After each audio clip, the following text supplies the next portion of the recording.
Hi friends, అందరికీ నమస్కారం. Friends, ఈ వీడియోలో మన యొక్క ఏపీ రాష్ట్ర వ్యాప్తంగా ఉన్నటువంటి పెన్షన్దారులందరికీ రేపు నెల అనగా ఏప్రిల్ 1వ తేదీన పెన్షన్ల పంపిణీని అయితే మనకు వాలంటీర్ల ద్వారా రద్దు చేస్తున్నారండి. అలాగే ఈ యొక్క వాలంటీర్ ద్వారా కాకుండా అకౌంట్లలో వేసేలాగున్న ప్రణాళికలు సిద్ధం చేస్తున్నారు.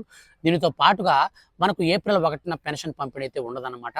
మరి ఎప్పటి నుంచి పెన్షన్లు అయితే ఇస్తారు, అది మనకు ఏ రూపాన్ని ఇస్తారు, అంటే మనకు వాలంటీర్ల ద్వారా మనకు రద్దు చేస్తే ఎలా ఇస్తారు, కంప్లీట్ విషయాలన్నీ కూడా నేను మీకు ఈ వీడియోలో తెలియజేస్తాను. ఫ్రెండ్స్, పెన్షన్లకు సంబంధించిన ఏ చిన్న అప్డేట్ వచ్చినా ఎప్పటికప్పుడు మిస్ అవ్వకుండా తెలుసుకోవాలంటే మన ఛానల్ని సబ్స్క్రైబ్ చేసుకోండి. ఈ వీడియోని లైక్ చేసి మీ యొక్క ఫ్రెండ్స్ అండ్ ఫ్యామిలీకి షేర్ చేస్తే ప్రతి చిన్న అప్డేట్ కూడా ముఖ్యంగా పెన్షన్లకు సంబంధించి వచ్చిన వెంటనే ఎప్పటికప్పుడు మిస్ అవ్వకుండా తెలుసుకోవాలంటే మీరు రెగ్యులర్గా మన ఛానల్ని ఫాలో అవుతూ ఉండండి. అలాగే సబ్స్క్రైబ్ చేసుకొని పక్కన వచ్చే గంట సింబల్ని ఆల్ నోటిఫికేషన్స్ పైన క్లిక్ చేసుకోండి. ఫ్రెండ్స్, ఈ వీడియోని మీరు ఇప్పటివరకు లైక్ చేయకపోతే దయచేసి లైక్ చేసి సపోర్ట్ చేయండి. ఇక లేట్ చేయకుండా మనం టాపిక్ని స్టార్ట్ చేద్దాం. ఫ్రెండ్స్, మన యొక్క ఆంధ్రప్రదేశ్ రాష్ట్ర వ్యాప్తంగా ప్రస్తుతం పార్లమెంట్ ఎలక్షన్స్, అసెంబ్లీ ఎలక్షన్స్ కలిపి ఎన్నికల కోడ్ అయితే మనకు నిర్వహిస్తున్నారండి. సో మనకు ఒకేసారి ఈ యొక్క ఎలక్షన్స్ అయితే నిర్వహిస్తున్నారు. ఈ నేపథ్యంలో మన యొక్క ఆంధ్రప్రదేశ్ రాష్ట్ర వ్యాప్తంగా ఎన్నికల కోడ్ అనేది మనకు అమల్లో ఉంది. ఈ యొక్క ఎన్నికల కోడ్ అమల్లో ఉన్న నేపథ్యంలో ఎలక్షన్స్ అనేది మనకు దగ్గరగా వస్తున్నాయి కాబట్టి ఎవరైతే ఈ యొక్క వాలంటీర్లు ఉన్నారో వాళ్ళందరి దగ్గర కూడా వాలంటీర్లందరినీ కూడా ఎన్నికల విధులకు దూరంగా ఉండాలని కేంద్ర ఎన్నికల సంఘం హెచ్చరించింది. ఈ నేపథ్యంలో మనకు ప్రస్తుతం ఉన్నటువంటి గవర్నమెంట్ ద్వారా వాలంటీర్ల ద్వారా ఏ పరిచయాలు, అంటే మనకు ఏ సేవలు అయితే చేస్తున్నారో, అంటే పథకాలకు సంబంధించి కావచ్చు, అలాగే పెన్షన్లకు సంబంధించి కావచ్చు, ఎన్నికలకు ఉపయోగపడే విధంగా వాలంటీర్లు ఎక్కడ కూడా కనిపించకూడదండి. ఎన్నికల ప్రచారాలు కూడా కనిపించకూడదు. ఈ విధంగా కనిపించినటువంటి విధానాన్ని బట్టి చాలామందిని వాలంటీర్లందరినీ కూడా వాళ్ళ యొక్క విధుల నుంచి, అంటే ఉద్యోగాల నుంచి తొలగించడం అయితే జరిగిందనమాట. అయితే ఇప్పుడు మన యొక్క రాష్ట్ర వ్యాప్తంగా ఉన్నటువంటి ఈ యొక్క వాలంటీర్ల ద్వారా ప్రతి నెల 1వ తేదీన పెన్షన్ల పంపిణీ చేస్తున్నారు కదా. సో దీనిని ప్రస్తుతం ఈ యొక్క వాలంటీర్లు కనుక పెన్షన్ ఎత్తుకొని ఇంటింటికి కనుక వెళ్తే వాళ్ళు ఖచ్చితంగా వైసీపీ ప్రభుత్వానికి ఓట్లు వేయండి అని చెప్పడం కానీ, లేదంటే ప్రస్తుతం ఉన్నటువంటి గవర్నమెంట్కి ఫేవర్గా చేసే అవకాశం అయితే ఉంటుందనేసి టీడీపీ నేతలు కొంతమంది అయితే కేసులు పెడుతున్నారన్నమాట. సో వాళ్ళ కేసులు పెట్టి వాళ్ళైతే హైకోర్టులో అయితే కేసు వేస్తున్నారన్నమాట. ఏమని వేస్తున్నారంటే వాలంటీర్ల ద్వారా పెన్షన్ పంపిణీ కూడా నిలిపివేయండి. వాళ్ళు వాలంటీర్లు కనుక వెళ్ళి పెన్షన్లు కనుక పంపిణీ చేస్తే వాళ్ళు ఈ యొక్క వైసీపీ గవర్నమెంట్కి వాళ్ళకు ఫేవర్గా అయితే వీళ్ళు ఓట్లు వేయమని చెప్పే అవకాశం అయితే ఉంటుంది. సో ఎన్నికల విధులలో వీళ్ళు నిర్వహించకూడదు కదా వాలంటీర్ని. ఎన్నికల విధులలో వీళ్ళు ఖచ్చితంగా మనకు ఎటువంటి పరిస్థితుల్లో కూడా ఒక్కరు కూడా కనిపించకూడదు ఎన్నికల విధులు అని చెప్పేసి మన యొక్క రాష్ట్ర ప్రభుత్వానికి ఈసీకి అయితే మనకు విడుదలైతే చేశారన్నమాట. అయితే ఇప్పుడు ఈ 1వ తేదీన మనకు పెన్షన్ల పంపిణీ అనేది వాలంటీర్ల ద్వారా లేకుండా అకౌంట్లలో వేయాలని హైకోర్టుకి అయితే వీళ్ళు ఈ యొక్క కంప్లైంట్ అయితే ఇచ్చారన్నమాట. సో హైకోర్టులో కేసు కూడా అయితే వేస్తున్నారు. సో ప్రస్తుతానికి ఈ యొక్క కేసు అనేది పరిశీలనలో ఉందండి. మనకు ఈ యొక్క వాలంటీర్ల ద్వారా కనుక కోర్టు కనుక పెన్షన్ల పంపిణీ ఉండకూడదు అంటే ఖచ్చితంగా మనకు బ్యాంక్ అకౌంట్లో వేసే విధంగా ప్రణాళికలు అయితే మన యొక్క రాష్ట్ర ప్రభుత్వం ప్రస్తుతం అయితే చర్యలు తీసుకోబోతుంది. సో ఇంటింటికి వెళ్ళేసి వాలంటీర్ల ద్వారా ఈ యొక్క బ్యాంక్ అకౌంట్లు అయితే సేకరించి వాళ్ళ యొక్క బ్యాంక్ అకౌంట్లలో ఈ యొక్క పెన్షన్ అమౌంట్ అంతా కూడా క్రియేట్ చేసే అవకాశం అయితే ఉంటుంది. కానీ ఇది ప్రస్తుతానికి ఇప్పటికిప్పటికే జరిగే పని అయితే కాదు కాబట్టి దీనిపైన అయితే సందిగ్ధత నెలకొంది. సో మనకు హైకోర్టు నుంచి ఏ ఆర్డర్స్ వస్తాయో సో దాని ప్రకారం మనకు ఈ యొక్క నిర్ణయం అయితే ఉంటుందన్నమాట పెన్షన్ అనేది. అయితే ప్రస్తుతం మనకు ఈ యొక్క మార్చి నెల ఎండింగ్న, అంటే మనకు మార్చి నెల 30వ తేదీన 31వ తేదీన చూసుకుంటే 30వ తేదీ వచ్చేసి మనకు ఫైనాన్షియల్ ఇయర్ ఎండింగ్ అనమాట. సో 31 మనకు సండే వస్తుంది. సో కాబట్టి మన యొక్క రాష్ట్ర వ్యాప్తంగా ఈ యొక్క 2 రోజుల సెలవులు అయితే ఉంటాయి కాబట్టి ఈ సెలవులకి ముందుగానే డబ్బులు అనేది ప్రభుత్వం గవర్నమెంట్ నుంచి, అంటే బ్యాంకుల నుంచి వాళ్ళకి తీసుకొని ఆయా సచివాలయాలకు అయితే ట్రాన్స్ఫర్ చేయాలి. కానీ అధిక మొత్తంలో మనీ అనేది బ్యాంక్ నుంచి ట్రాన్స్ఫర్ చేసుకోవాలంటే 100% ఖచ్చితంగా బ్యాంకు యొక్క పర్మిషన్ ఉండాలి. అలాగే ఈసీ అనుమతి కూడా ఉండాలండి. ప్రస్తుతానికి మన యొక్క రాష్ట్ర వ్యాప్తంగా ఒక అమౌంట్ అనేది లిమిట్ పెట్టున్నారు ఎన్నికలు జరుగుతున్న నేపథ్యంలో.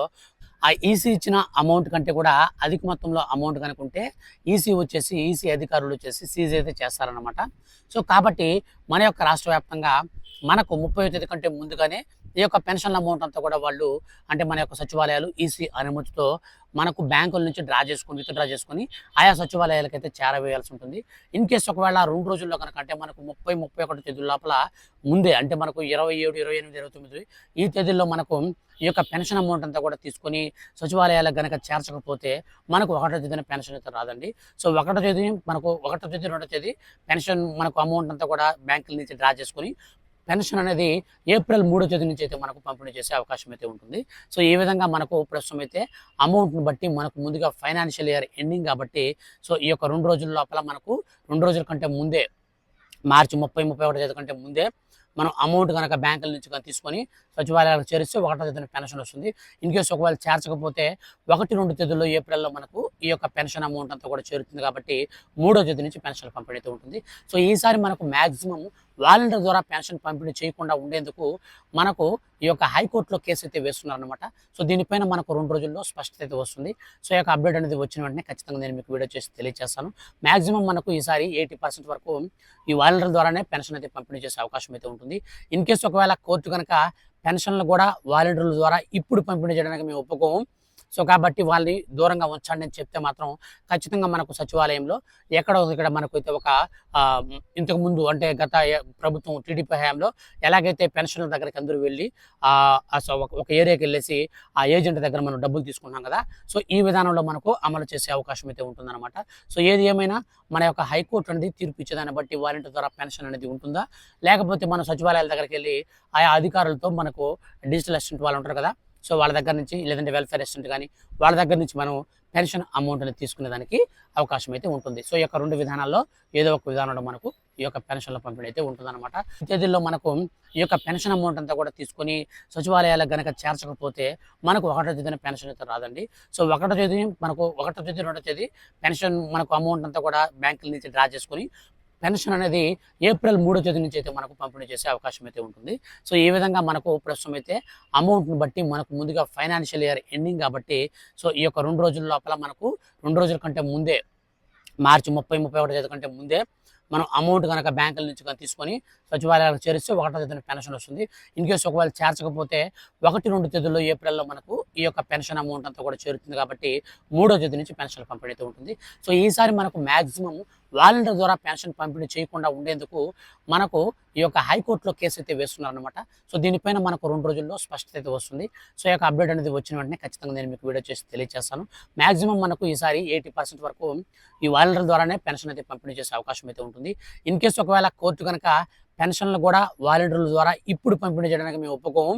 సో కాబట్టి వాళ్ళని దూరంగా ఉంచండి అని చెప్తే మాత్రం ఖచ్చితంగా మనకు సచివాలయంలో ఎక్కడో ఇక్కడ మనకు అయితే ఒక ఇంతకుముందు అంటే గత ప్రభుత్వం టీడీపీ హయాంలో ఎలాగైతే పెన్షన్ల దగ్గరికి అందరూ వెళ్ళి ఒక ఏరియాకి వెళ్ళేసి ఆ ఏజెంట్ దగ్గర మనం డబ్బులు తీసుకుంటాం కదా.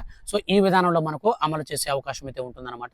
సో ఏది ఏమైనా మన యొక్క హైకోర్టు అనేది తీర్పు ఇచ్చేదాన్ని బట్టి వాలంటీర్ ద్వారా పెన్షన్ అనేది ఉంటుందా, లేకపోతే మన సచివాలయాల దగ్గరికి వెళ్ళి ఆయా అధికారులతో మనకు డిజిటల్ అసిస్టెంట్ వాళ్ళు ఉంటారు కదా, సో వాళ్ళ దగ్గర నుంచి లేదంటే వెల్ఫేర్ అసిస్టెంట్ కానీ వాళ్ళ దగ్గర నుంచి మనం పెన్షన్ అమౌంట్ అనేది తీసుకునేదానికి అవకాశం అయితే ఉంటుంది. సో ఈ యొక్క 2 విధానాల్లో ఏదో ఒక విధానంలో మనకు ఈ యొక్క పెన్షన్ల పంపిణీ అయితే ఉంటుందన్నమాట.